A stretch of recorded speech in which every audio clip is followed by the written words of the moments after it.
Bonsoir et bienvenue sur votre chaîne d'information quotidienne Richard Décrypte. Le site américain spécialisé dans la défense Global Firepower a dévoilé le classement 2025 des armées les plus puissantes du monde. Sur 145 pays considérés et en s'appuyant sur plus de 60 critères, les États-Unis demeurent la première puissance militaire mondiale en 2025. Au plan continental, c'est l'Égypte qui vient en tête avec le rang de 26e. Dans la communauté de l'AES, le Burkina Faso est 129e, le Niger 119e et le Mali 104e. Le ministre burkinabé de la Communication, de la Culture, des Arts et du Tourisme, Gilbert Ouedraogo, a été dépêché au Tchad par le capitaine Ibrahim Traoré.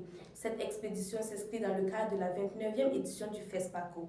Le porte-parole du gouvernement est allé dans ce pays invité d'honneur du FESPACO pour transmettre un message du président capitaine Ibrahim Traoré au maréchal Mahamat Idriss Déby Itno.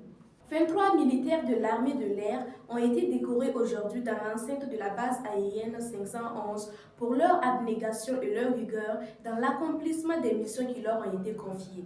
Le chef d'état-major de l'armée de l'air, le colonel Brahima Ouattara, a félicité ces éléments et les a encouragés à continuer dans cette lancée. L'Arabie saoudite organise une campagne bénévole de cathétérisme cardiaque.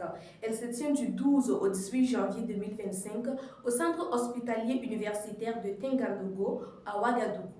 Le cathétérisme cardiaque est une technique qui permet de corriger une anomalie congénitale cardiaque sans ouvrir le cœur du patient. Plus de 60 enfants burkinabés seront opérés gratuitement pendant cette campagne par des chirurgiens saoudiens et burkinabés. Et c'est tout pour le décrypte de l'actualité d'aujourd'hui. Rendez-vous est pris pour demain. En attendant, passez une excellente soirée. Vos impressions sont les bienvenues en commentaire.